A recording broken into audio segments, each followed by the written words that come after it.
Saudamos a igreja com a paz do Senhor. Estamos aqui mais uma noite para cultuar o nosso Deus. Vamos iniciar fazendo uma oração de agradecimento, de petição. Glória a Deus. Meu Deus, meu Pai, nessa noite queremos te agradecer, Senhor, por mais esse momento de comunhão com os irmãos. Vem, Senhor, visitar cada casa dos seus filhos, meu Pai, prepara cada coração para te louvar nessa noite, meu Pai, para ouvir a tua palavra. Abençoa nossas vidas, em nome de Jesus, amém. Vamos louvar agora ao Senhor.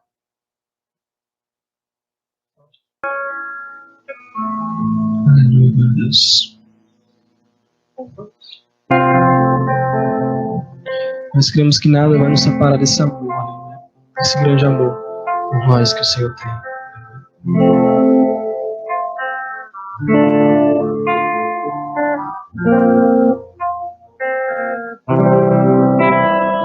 De todas as provas que eu já passei, é bem difícil, Senhor, a gente ter que ouvir acusações do vil tentador. Lembranças do passado vêm e querem me fazer parar, ou mesmo palavras de alguém que não quer na gente acreditar.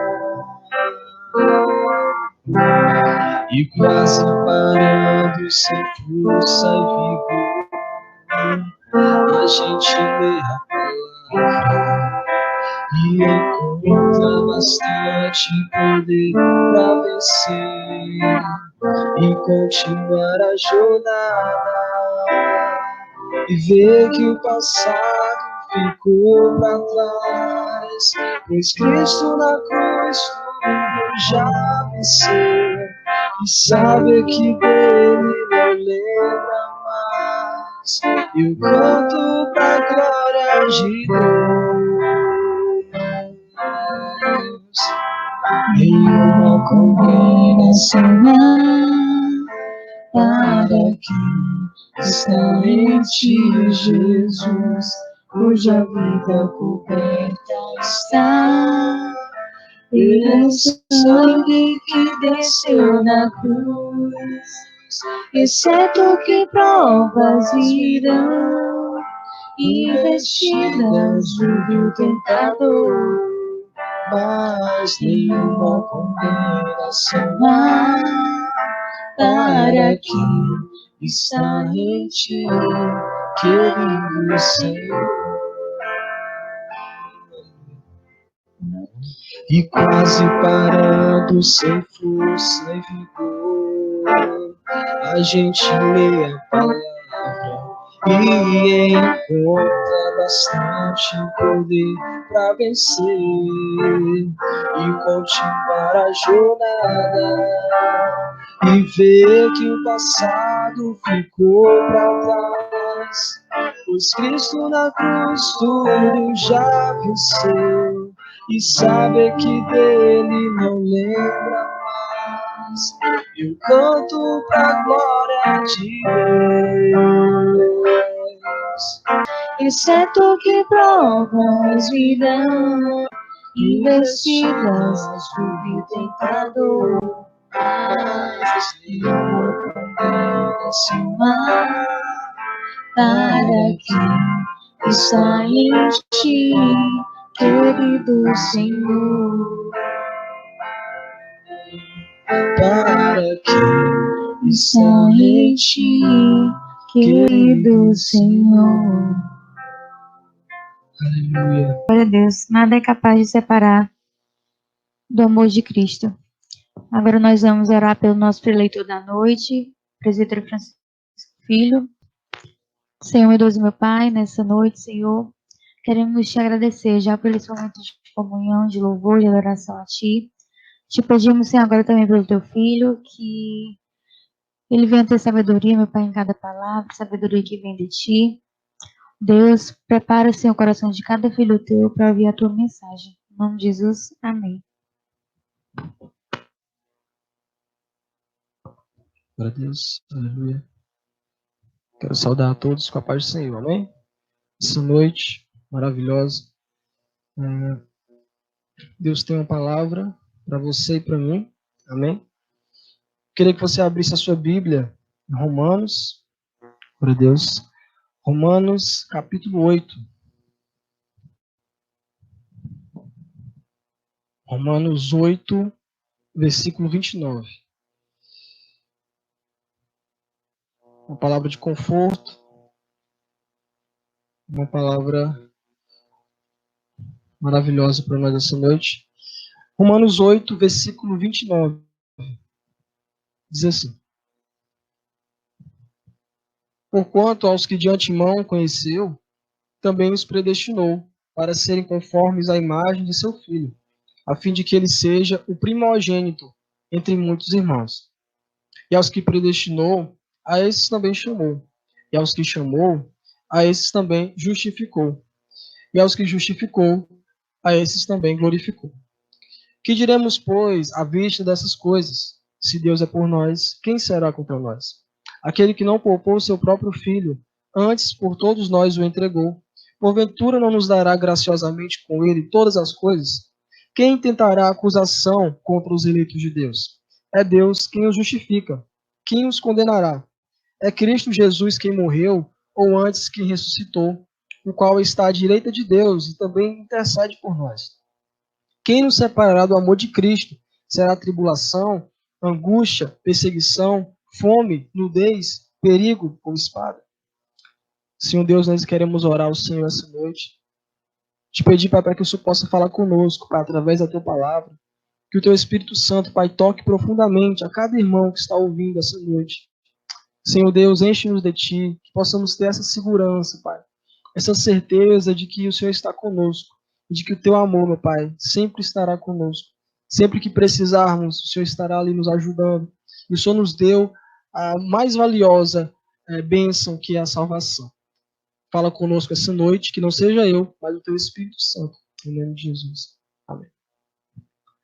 Meu Deus, irmãos, nesse período de quarentena,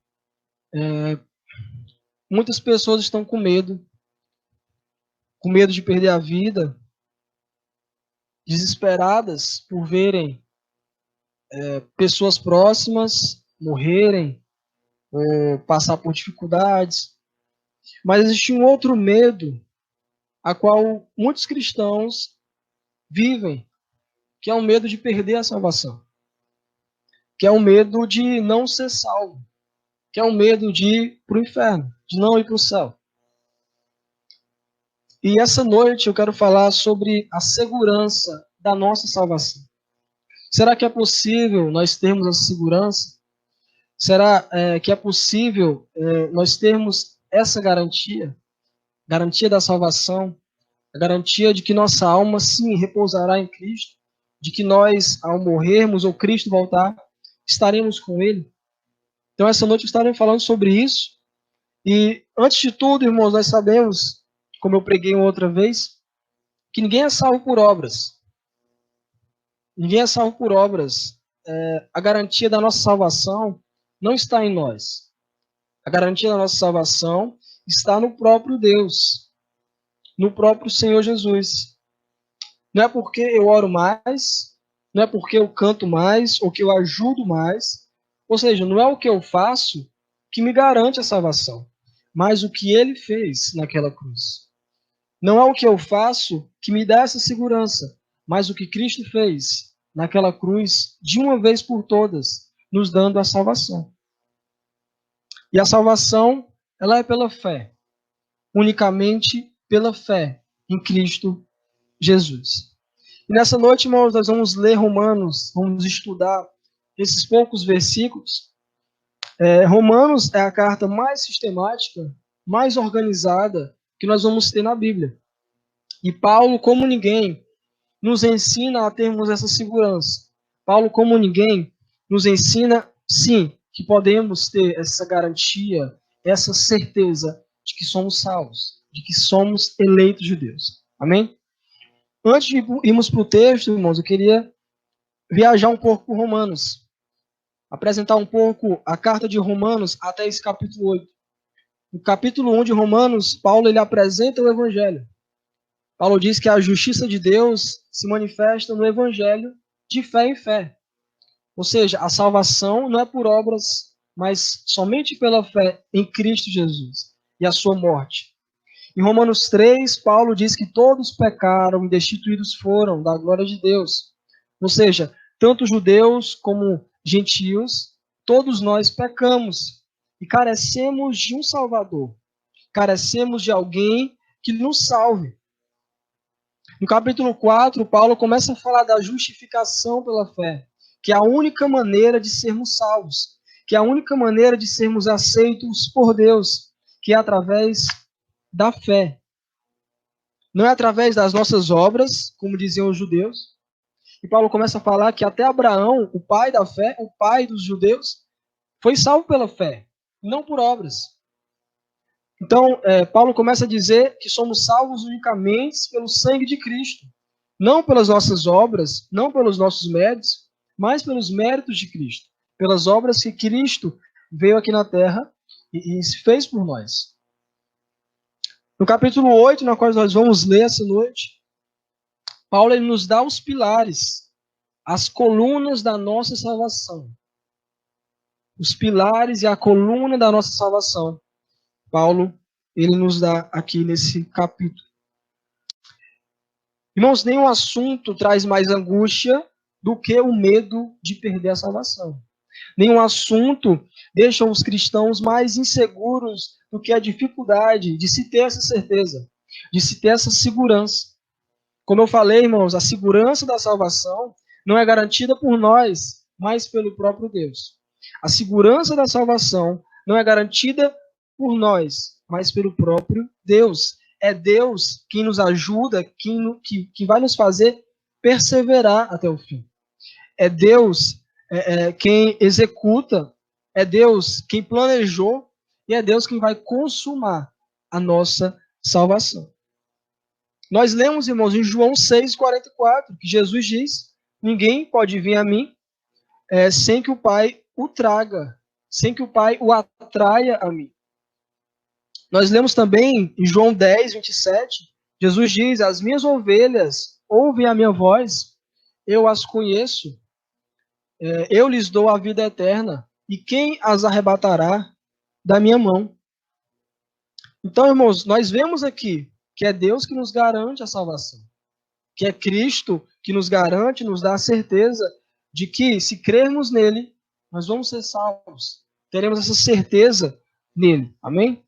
Então, vamos para o texto, Romanos 8:29. Nós vamos ver aqui, irmãos, alguns pontos interessantes, alguns pontos para nos firmar nessa segurança da salvação, nessa certeza.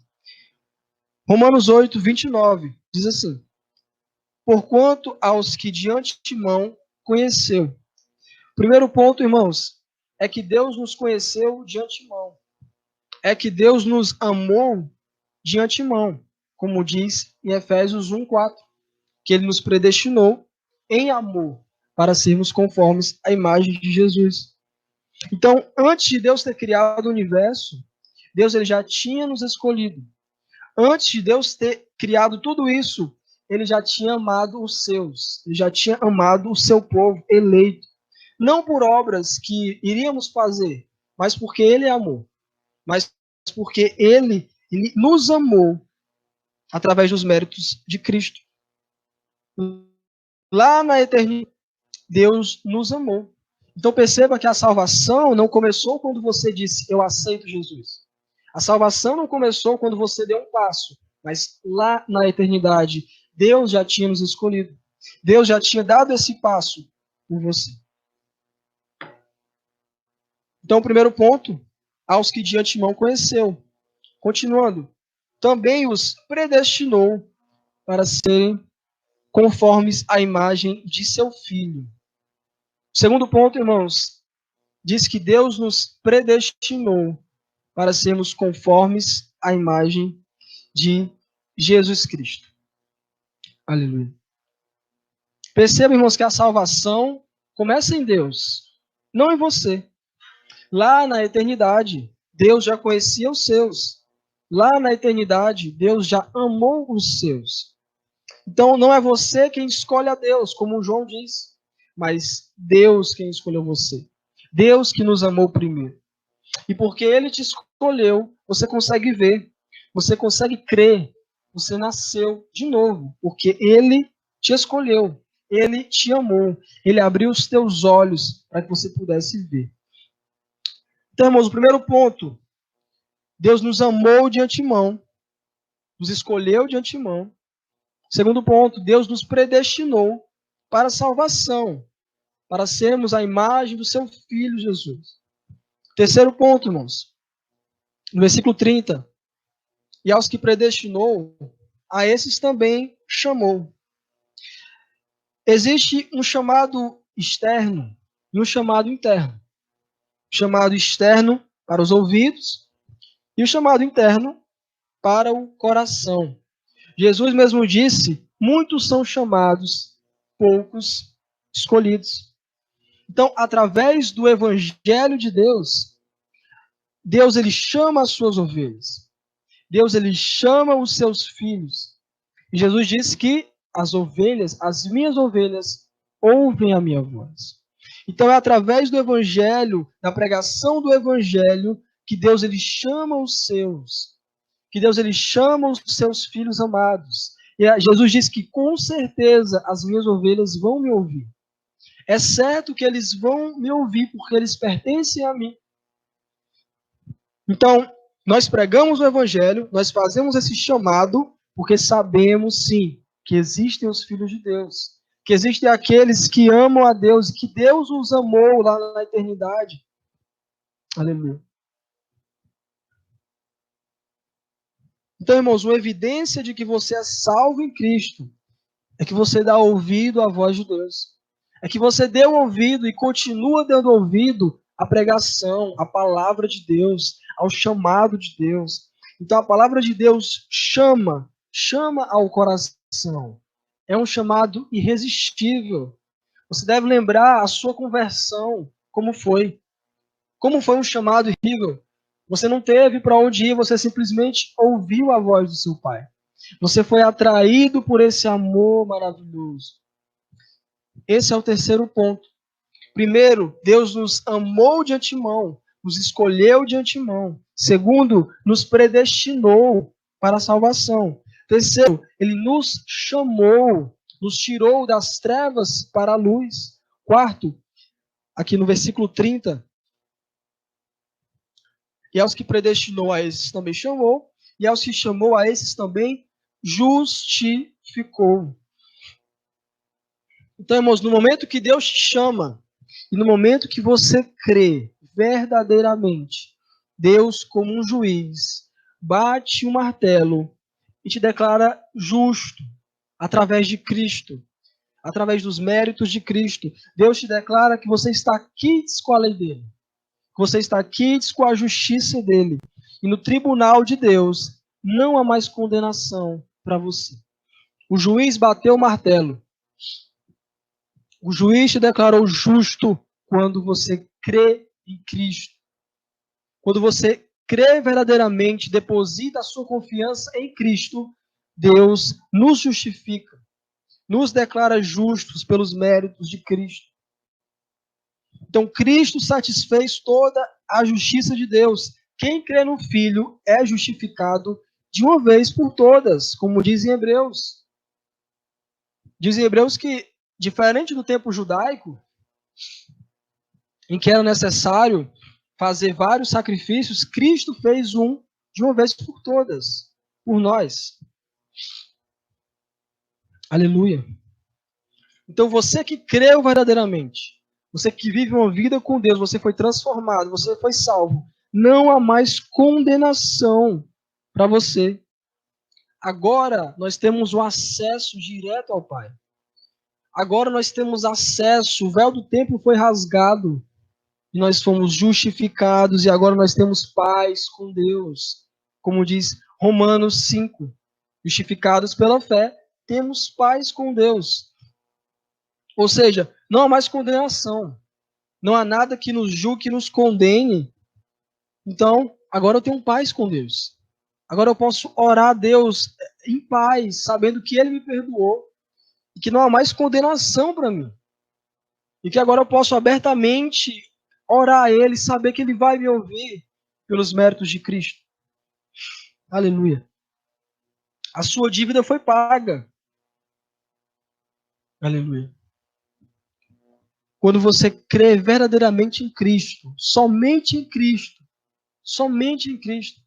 Paulo diz, Timóteo diz que só há um mediador entre Deus e os homens, Jesus Cristo, o Filho de Deus. Então nós não cremos em Maria. Nós não cremos em santos nenhum. Não cremos em nós mesmos, mas somente no Filho de Deus. Essa é a diferença do cristianismo, irmãos. Enquanto as outras religiões creem em inúmeros deuses, nós cremos em um só. E só nele a salvação. Só em Cristo a salvação. Então, o primeiro ponto, Deus nos amou de antemão. Segundo, nos predestinou para a salvação. Terceiro, nos chamou. Quarto, nos justificou. E o último ponto, versículo 30 ainda. E aos que predestinou, a esses também chamou. E aos que chamou, a esses justificou. E aos que justificou, a esses também glorificou. Interessante, irmãos, que a glorificação é um ato consumado. Ou seja, o que é a glorificação? É quando Cristo voltar, nós seremos ressuscitados e receberemos um corpo de glória. E receberemos um corpo glorificado, ao qual não mais pecaremos, a qual esse corpo corruptível, pecaminoso, não mais existirá. E agora teremos um corpo incorruptível e seremos imortais para viver eternamente com o nosso Deus. Isso só vai acontecer quando Jesus voltar. A questão é por que Paulo ele usou esse termo do futuro aqui no presente. Paulo, irmãos, ele quer enfatizar que na mente de Deus, a mente infinita de Deus, aqueles que ele já predestinou, aqueles que ele já chamou, aqueles que ele já justificou, a esses Deus também já glorificou no plano eterno de Deus. Ou seja, nada nem ninguém pode reverter esse decreto de Deus. É aí que nós podemos ter a segurança da nossa salvação, porque é Ele que nos garante. É Ele que opera em nós, tanto querer como efetuar, como diz Paulo. A segurança da salvação é garantida pelo projeto eterno de Deus, pela obra expiatória de Cristo e pelo poder renovador do Espírito Santo. Veja, irmãos, como a Trindade trabalha. A nossa segurança é garantida por quem? Pelo projeto eterno de Deus, pela obra expiatória de Cristo Jesus e pelo poder renovador do Espírito Santo. O Pai, o Filho e o Espírito Santo trabalhando para nos salvar. Você acha que isso não é muito, irmãos? Tem que fazer o próprio Deus trabalhar a nosso favor. Isso é totalmente imerecido. Isso é totalmente graça de Deus. Perceba que Deus fez tudo, irmãos. Perceba que foi Deus que fez tudo. Ele planejou, Ele executou e Ele vai consumar a nossa salvação. Perceba que graça maravilhosa, a qual Ele decidiu te salvar, a qual Ele decidiu te amar, sem termos em nós mérito algum, sem termos em nós nada que possa fazê-lo nos amar, porque somos falhos, pecadores. Paulo mesmo diz, Paulo, que era perfeito na lei, comparou as suas obras a trapos de imundícia, comparando a cruz de Cristo. Porque ele é perfeito. Se não fosse por ele, não seríamos salvos. Então, irmãos, esses 5 pontos são importantíssimos. Primeiro, Deus nos conheceu de antemão. A eternidade, a salvação, não começou agora. Quando você aceitou a Jesus, não. Começou na eternidade. Ele já havia de antemão te escolhido, te amado, te separado, te elegido, te eleito.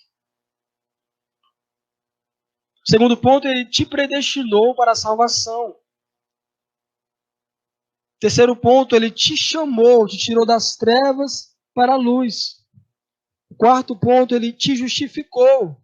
Ou seja, a cortina, a separação que existia entre você e Deus por causa do pecado, ele enviou Jesus, seu Filho amado, para morrer em nosso lugar, pagar pelos nossos pecados, e agora somos livres. E agora temos acesso ao Pai, temos paz com Deus, e podemos orar, e podemos hoje ler a sua palavra, e podemos hoje ter comunhão com o nosso Deus, com o nosso Criador. E por último, nos glorificou. Já fomos glorificados no plano eterno de Deus. Nada nos separará desse amor. Então, irmãos, esses foram os 5 pontos que a gente pôde observar nesses 2 capítulos. E agora, continuando, Paulo ele faz 5 perguntas retóricas para reforçar ainda mais essa segurança da salvação. Veja no versículo 31. Que diremos, pois, à vista dessas coisas? Se Deus é por nós, quem será contra nós? Se Deus é por nós, quem será contra nós? O que Paulo quer dizer aqui, irmãos? Paulo quer dizer que se Deus é por nós, ainda que o diabo, ainda que o mundo, ainda que a nossa carne se volte contra nós, nada disso pode nos derrotar. Uma vez que Deus que é soberano, Deus que nos ama, o juiz de toda a terra que nos escolheu, nos absolveu do pecado, a nossa salvação está garantida nele.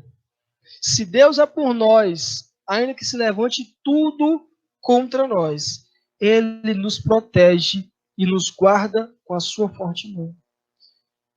Então, quem nos separará desse amor? Quem nos arrebatará da mão de Cristo, como ele diz em João? Eu conheço as minhas ovelhas, eu as dou a vida eterna, e quem as arrebatará da minha mão? Olha a autoridade de Cristo sobre a nossa salvação. É ele que nos garante. A segunda pergunta que Paulo faz, no versículo 32, aquele que não poupou o seu próprio filho, antes por todos nós o entregou, porventura não nos dará graciosamente com ele todas as coisas? O que Paulo está dizendo, irmãos? Se Deus ele deu o seu próprio filho, Deus ele deu o que ele tinha de mais precioso, você acha que agora Deus vai te abandonar? Você acha que agora Deus vai deixar você na mão? Depois de ter entregado o seu filho amado, o que ele tinha de mais valioso, de mais precioso. O que Paulo está dizendo aqui, irmãos, é que aquele que começou a boa obra, ele vai completar na nossa vida. Aquele que começou, aquele que projetou, planejou a nossa salvação, ele vai consumar a nossa vida. Então Deus não vai deixar você na mão. Não se preocupe que se você está firmado na rocha, que é Cristo, Deus não vai deixar você na mão. Ele já te deu prova suficiente de que ele quer te levar para a glória. E a prova maior é que ele enviou o seu filho amado. Tudo que ele tinha para te salvar. Paulo está dizendo, irmãos, que Deus fez o mais difícil, que foi entregar o seu filho. Então ele vai sim fazer todas as outras coisas para nos salvar. Se ele entregou o seu próprio filho, ele não vai agora nos dar o que ele prometeu? É isso que Paulo está dizendo. Então, se ele te prometeu que existem moradas do céu para você, se ele te prometeu que todas as coisas vão cooperar para esse fim, pode ter certeza que ele vai cumprir. Porque ele não é filho do homem para que minta. Ele é a verdade. A terceira pergunta que Paulo faz, versículo 33. Quem intentará acusação contra os eleitos de Deus? É Deus quem os justifica. Paulo aqui, irmãos, ele já começa a usar uma linguagem jurídica. Uma linguagem muito usada em tribunais. Ele diz, quem tentará acusação contra os eleitos de Deus?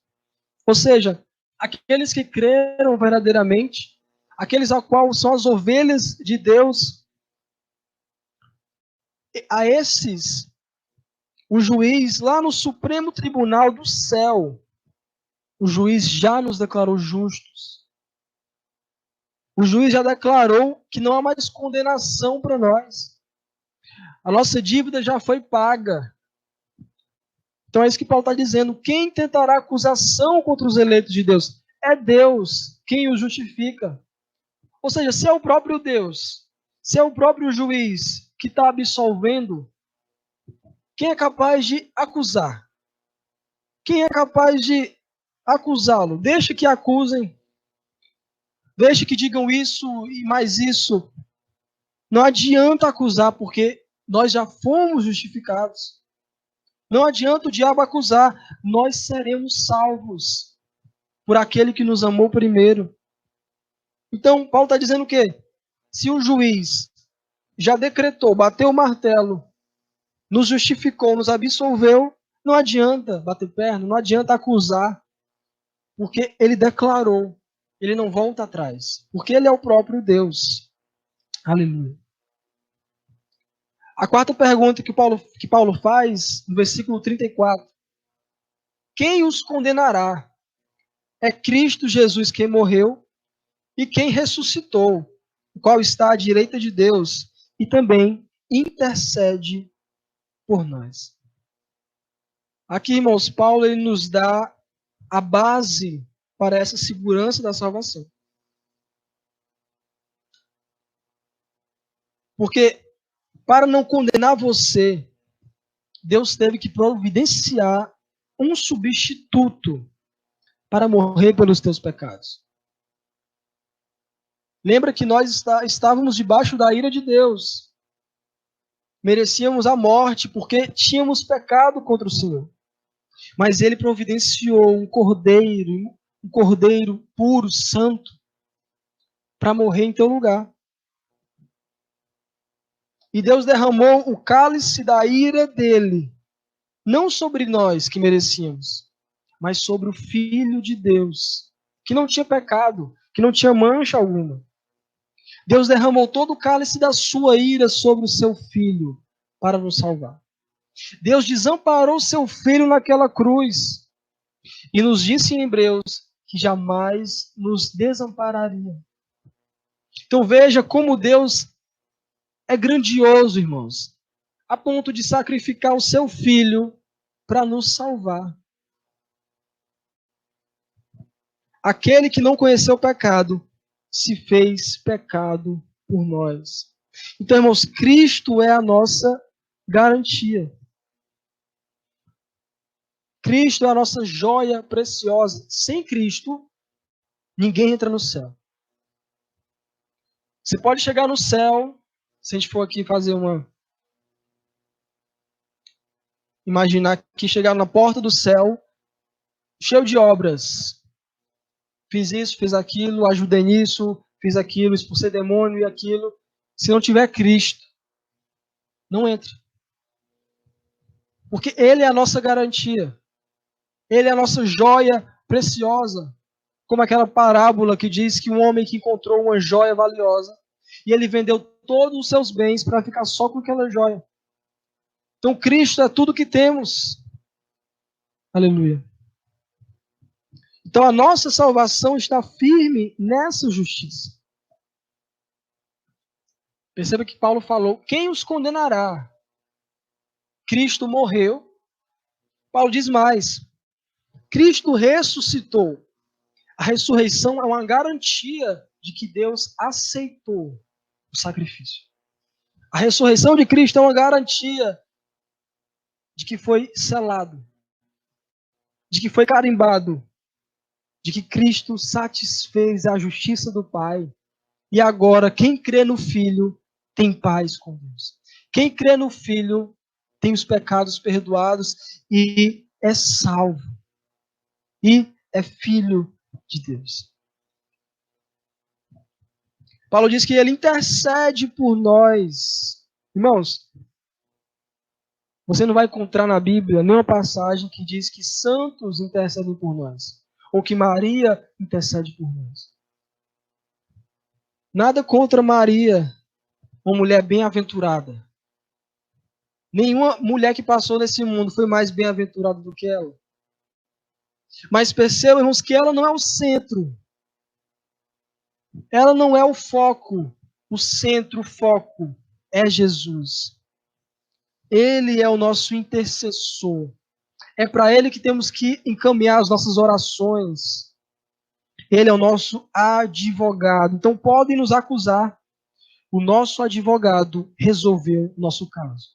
O nosso advogado já se acertou com o juiz e garantiu a nossa salvação. Irmãos, Jesus é a rocha. Jesus é a rocha. Você lembra da parábola que o próprio Cristo falou? Que existia um homem que construiu a sua casa na areia. E veio a chuva, veio a tempestade, e grande foi a ruína daquela casa. Teve outro homem que construiu a casa na rocha. E veio o vento, e veio a tempestade, e aquela casa ficou firme, se manteve firme. O que significa a areia aqui, irmãos? As nossas obras.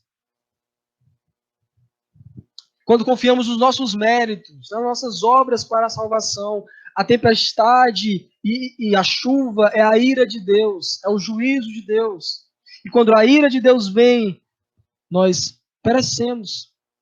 Aquele que confia em suas obras perecerá. E a rocha, o que significa a rocha? É Cristo Jesus.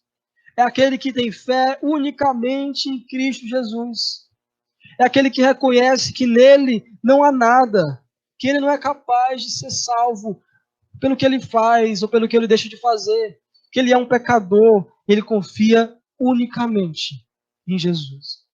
Esse é o que está firme na rocha. E quando vier o juízo de Deus, a ira de Deus, nós vamos nos manter firmes, porque nos méritos de Cristo seremos salvos. Pelos méritos do nosso Senhor, nós somos guardados em Deus. Aleluia. E a última pergunta, irmãos, que Paulo faz, no versículo 35. Quem nos separará do amor de Cristo? Será tribulação, angústia, perseguição, fome, ou nudez, ou perigo, ou espada? A gente poderia acrescentar aqui, irmãos, a pandemia.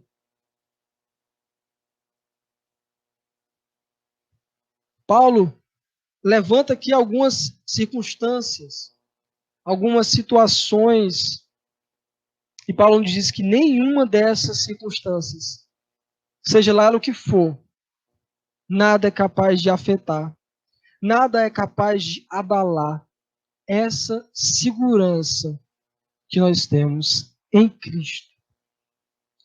Nada é capaz de nos separar desse amor. Nossa salvação está segura no próprio Deus e não em nós.